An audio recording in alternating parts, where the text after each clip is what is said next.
C'est l'un des grands succès du monde du vélo au Canada. Bien avant les grands noms réputés d'aujourd'hui, c'était déjà un fleuron de l'entrepreneuriat en Beauce. Il exporte ses vélos dans plus de 40 pays comme l'Afrique du Sud, la Thaïlande, les Philippines, la Croatie, Israël et un peu partout en Europe. Ce success story, c'est ProCycle.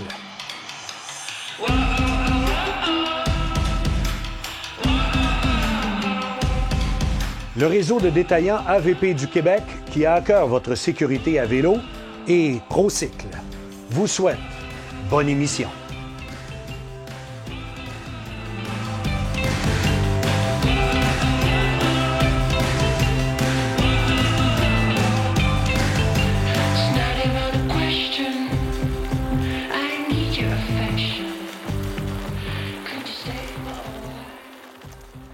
Bienvenue à tous à vélo. Cette semaine, on est dans la région Chaudière-Appalaches, en Beauce, et on a un rare privilège. On visite l'usine de l'un de nos plus grands manufacturiers avec son fondateur.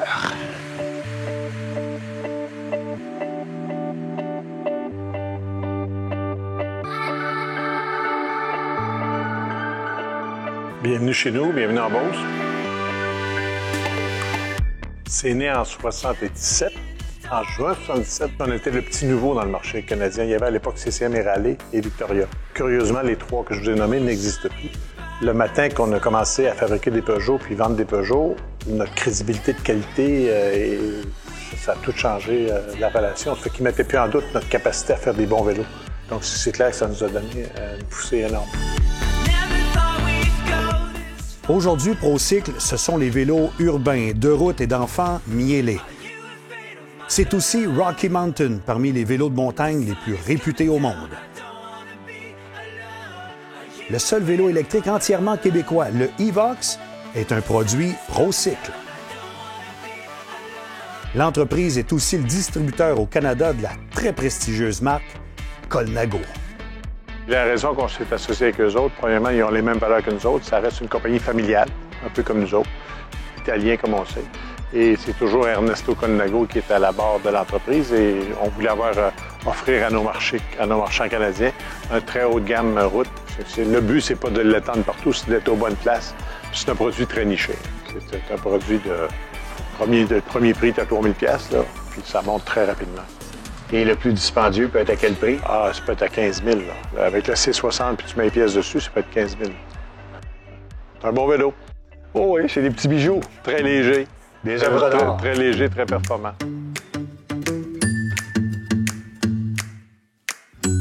C'est ma première visite ici. C'est tellement impressionnant. Regardez comment c'est vaste. On commence à être en basse saison, là. Ça commence à réduire. Il n'y en a plus que ça. Il y a 3 mois, il n'y en a plus que ça. Il y en a combien, là? Là, à peu près 5-6 000. Il y en a moins. Il y en a 5-6 000. Il y a des mesures. Il y a déjà eu 200 000 bicycles ici.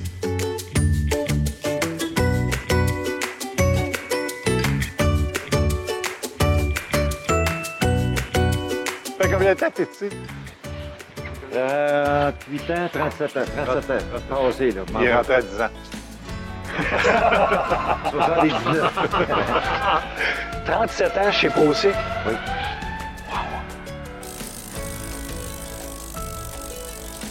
Ça, c'est mon deuxième père, en passant. Ah oui? 37 ans ici, c'est mon père. J'avais pas plus ça de même. Ouais, J'aimerais connaître la mère. Oh. 33 ans. Ah oui? OK. Surprenant, hein? On a quasiment passé plus de temps ensemble qu'on a passé avec nos conjoints autant avec lui. Quand je suis rentré ici, il était tout jeune, hein? Comme nous autres. Je pense que c'est une belle grosse famille. Il y a beaucoup de gens ici qui travaillent depuis plus longtemps que j'étais au monde, là, dans le fond. Mon père qui travaillait des fois les fins de semaine, puis avec mes frères et sœurs, on se promenait dans les bureaux, on se promenait dans l'usine. Donc c'était comme un chalet. Mon père nous faisait des mises à jour de l'entreprise, où elle est rendue et tout. Donc ça a tout le temps été fait partie genre de la conversation familiale. D'une façon ou d'une autre, ProCycle a tout le temps fait partie de ma vie.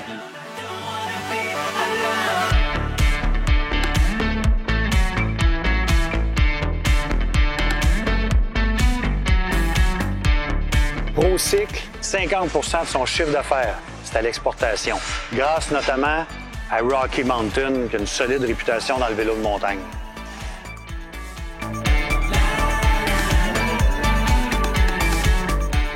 Rocky existe depuis 1981, donc c'est une des premières compagnies de vélos de montagne. Et ProCycle a acheté la marque en 1996. Et puis, c'est sûr que c'est un beau produit, non seulement canadien, mais aussi québécois.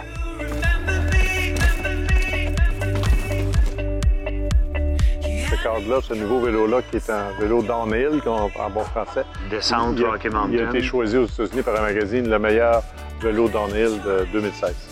Ah oui? C'est un produit qu'on a travaillé pendant 4 ans. C'est tout carbone. C'est la première fois qu'on faisait un downhill carbone. C'était impensable il y a 5 ans de ça. Mais il y a 5 ans, c'était impensable. C'était trop dangereux parce que le carbone, ça évolue. Hein. Dans les prochains 10 ans, ça va encore évoluer. Ça prend beaucoup de monde pour faire un cadre de carbone. C'est toutes des pièces de carbone découpées. C'est vraiment comme du textile. Tu découpes les feuilles de carbone, tu assembles ça, puis tu mets ça dans un moule, tu chauffes ça. C'est très compliqué de faire un cadre de carbone. Fait que ça bouge. C'est un marché en évolution. Très vite, très vite.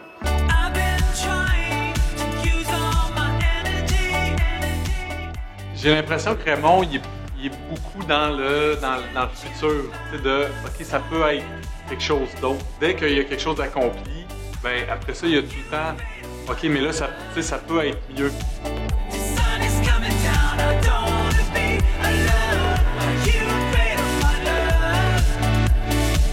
C'est énorme la compétition qui existe. Donc, on ne peut pas dormir. Ça va très vite. Si on manque une année, là, manque-le pas 2 fois en termes de produits. Prouesse vraiment pas banale. ProCycle, depuis ses débuts en 1977, a conçu 8 millions de vélos.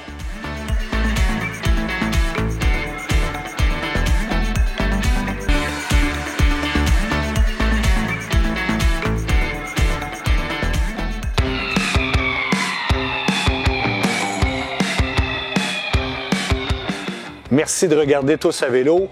Parlons positionnement avec Gary de Bicycle Kilico. Le positionnement, c'est un gadget ou c'est vraiment quelque chose qui apporte un plus? C'est un service qui apporte un plus absolument incroyable. On va sortir d'un positionnement beaucoup plus confortable, plus performante un petit peu. Est-ce que c'est vrai, ça, que ça donne une performance accrue? Oui. J'ai beaucoup de clients qui ont fait des positionnements, puis après, parce que tout le monde mesure le wattage, 8 à 12 watts de plus. Ah, c'est significatif. Oui. Ça aide à prévenir les blessures, ça aussi, il faut le dire. Là. Parfois, Oui. on hésite pour la dépense, mais ça vaut la peine aussi pour les gens qui roulent beaucoup pour éviter les blessures. Oui. Là, il y a 9 appareils comme ça au Canada. Explique-moi, c'est quoi ces avantages? Cet appareil-là permet de mesurer beaucoup plus que l'œil humain peut poigner. Il va mesurer vraiment, on déhanche un petit peu ou notre genou bouge un petit cette affaire latéralement. La mesure ici va être en millimètres. On sait exactement combien de millimètres tu bouges tout partout. Donc, vous pouvez mesurer la flexibilité, devient un critère important à ce moment-là? Ou... Oui. Avant qu'on embarque sur le vélo, on a plusieurs mesures, incluant flexibilité, limite de mouvement, structure et tout. Et avec tous ces données-là et la mesure, oui, on est capable de mettre au millimètre près ton vélo à ton usage. Tu n'avais pas de limite dans l'épaule, tu n'avais pas de limite dans le cou, mais tu avais des fois parlé de mal de main un petit peu. Là, on l'a placé. Là, on sent qu'on est bien à côté. Nice! 2 personnes de la même grandeur, donc, peuvent avoir un positionnement complètement différent. Oui, comme moi puis toi, on a pas mal la même grandeur, sauf on n'est peut-être pas la même flexibilité et le même usage, mais nos fits vont être complètement différents. Gary me disait que dans une randonnée d'environ 90 km, on va donner environ 10 800 coups de pédale. Alors, en étant confortable, bien positionné, ça fait toute une différence. Oui. Merci, Gary. Merci. Merci, Charlotte.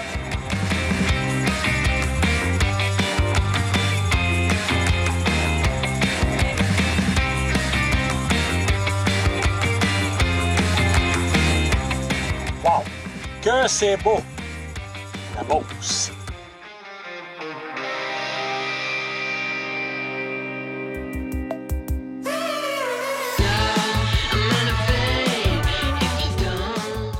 Voici le département graphique. Bonjour tout le monde. Salut! Je disais, vous êtes toujours dans le futur, vous autres, par votre spécialisation, là? Bien oui, on est toujours dans le futur. Nous autres, on travaille au minimum 2 ans, des fois 3 à l'avance. C'est super important d'être à l'affût des tendances puis de voir qu'est-ce qui va se passer sans avoir de boule de cristal. Il faut vraiment être à l'affût parce qu'on ne peut pas se permettre d'être en arrière de la parade. Qu'est-ce qu'on veut dans un vélo pour enfants, là, le premier critère? Les couleurs éclatantes. Ouais. C'est pleine de joie de vivre. Il faut vraiment que ça ressorte du lot. C'est un jouet, hein? Un vélo, c'est un jouet. Ici, Pamela, toi, tu te consacres à quoi, là, actuellement? Là? Sur le positionnement puis le dimensionnement des décors sur un vélo. Je prends les mesures, puis pour l'envoyer au fournisseur. Bonjour, Sonia. Ah oui. C'est un projet sur lequel tu as travaillé un petit bout de temps? Oui, exactement. Pour un événement marchand, c'est qu'on présente toutes nos gammes de vélos. C'est le fun, hein? C'est des métiers de création, hein? Ah, pour vélo de montagne. Oui, on est dans Rocky Mountain. On travaille le design. On essaie de mettre les lignes du vélo en valeur, puis les différentes caractéristiques.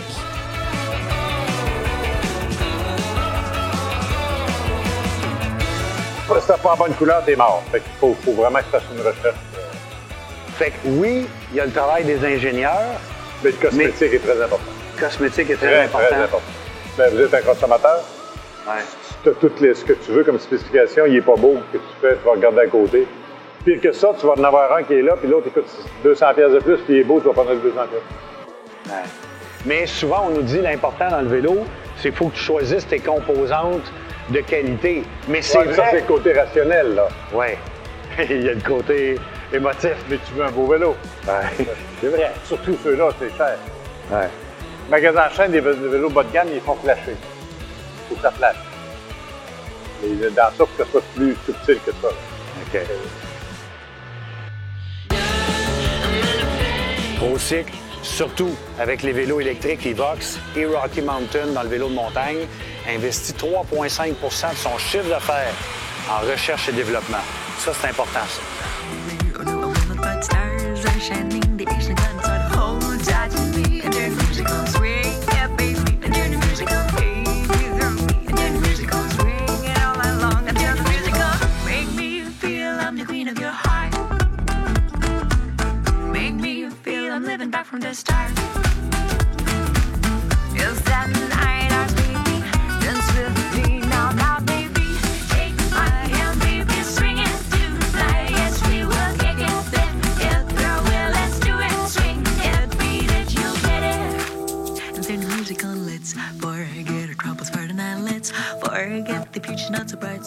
Belle journée en Beauce, à l'usine, sur les routes bucoliques et sur la véloroute qui longe la rivière Chaudière sur 90 km.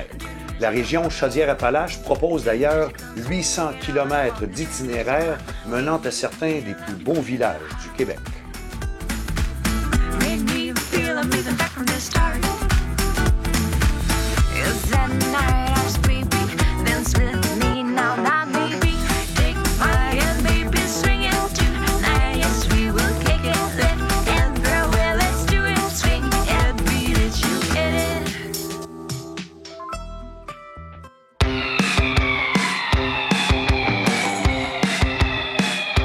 Bienvenue à ce site touristique qu'on appelle Damentaire. On est très tôt le matin.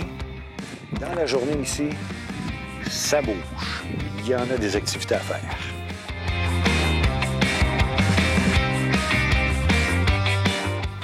Le complexe touristique Damentaire est traversé directement par la véloroute des Bleuets et on est à seulement 5 km du centre-ville d'Allemand. Au Saguenay-Lac-Saint-Jean, l'offre vélo est vraiment très variée et le mariage vélo-bateau est possible sur le fjord du Saguenay autant qu'au Lac-Saint-Jean, et notamment ici, à Damentaire. Avec la croisière bateau-vélo, donc de Allemand à Roberval, une croisière de 2 heures en bateau, puis on fait soit l'aller ou soit le retour sur la véloroute des Bleuets.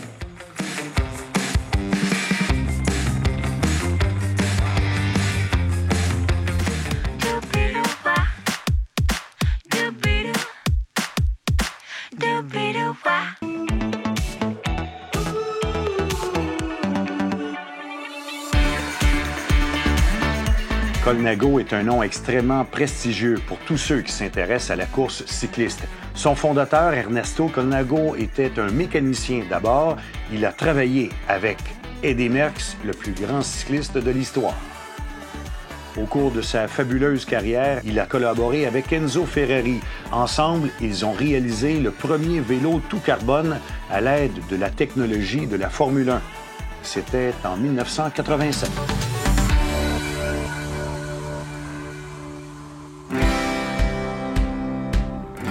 Autre preuve de la passion du président fondateur Raymond Duthil pour le monde du vélo, il possède au sous-sol de l'usine une impressionnante collection de vélos antiques. Certains sont de la fin des années 1800.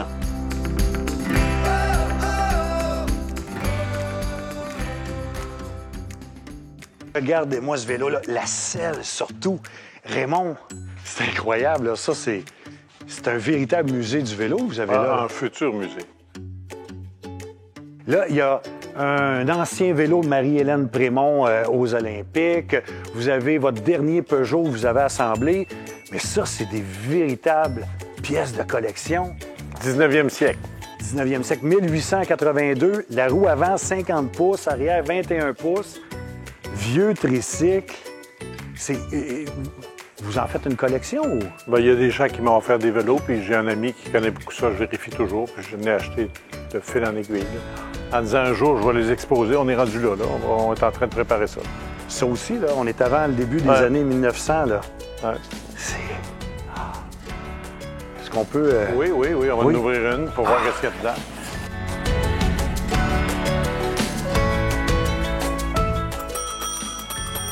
Mesdames, Messieurs, bienvenue au futur musée du vélo de Raymond Duthil. C'est une belle pièce, là, on peut l'ouvrir là-dedans. La boîte à pédaler, c'est toujours plus beau avec la boîte à pédaler. Des jantes en bois, là, c'est particulier. Là. C'est original, là.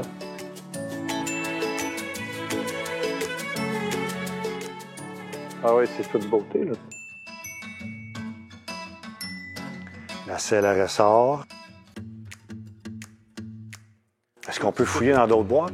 C'est comme vous voulez. Ah oui, OK. Venez voir la selle qu'il y a après ça. Ouais, il y a la selle à retravailler, là. Oui, mais quand même, ça nous démontre ce qu'elle était à l'époque. Regardez les freins, là. Il y a de l'imagination, là. Ah. Il y a de la restauration à faire, mais on va le faire. Ça, vous pensez que ça peut être quelle année, ça? 1905. 1905. Un Dursley 1905. C'est ça. Qui viendrait d'Angleterre. Regardez là, ici là, pour changer de vitesse. Donc, il y avait déjà des vitesses à l'époque. Dans le moyeu, là. Est-ce que je me trompe ou à l'époque, il fallait arrêter pour être capable de changer de vitesse? Je me souviens pas. Je me souviens pas, je n'étais pas là à l'époque.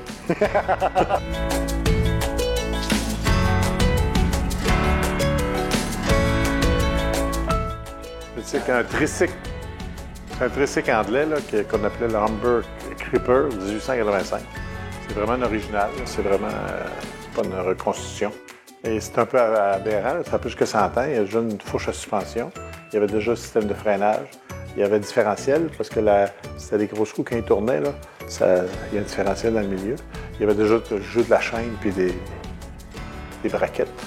C'est assez incroyable. Hein? On pense que la suspension, c'est il y a 20 ans avec les vélos de montagne, mais non, il y avait déjà ça en 1800. D'ailleurs, des livres de brevets anglais à l'époque, là, dans la fin des années 1800, là, il y avait des milliers de brevets qui se faisaient pour le vélo.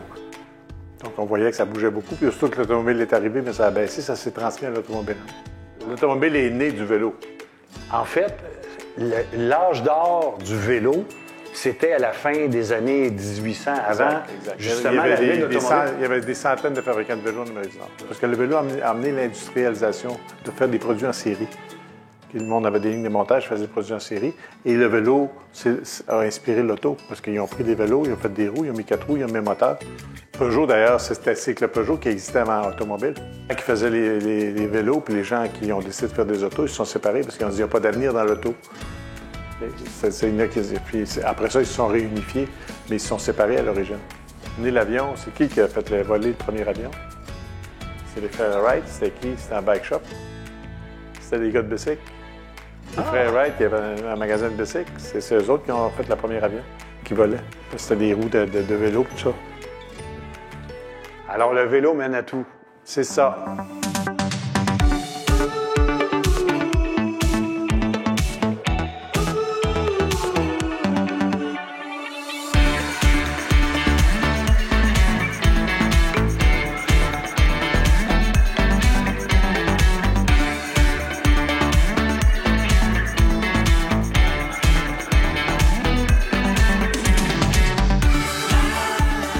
voilà pour cette visite de ProCycle. Chapeau à ses artisans, chapeau à son fondateur. Ici Yvan Martineau, c'était Tous à vélo. Et continuez de nous suivre sur Facebook ou sur tousavélo.tv.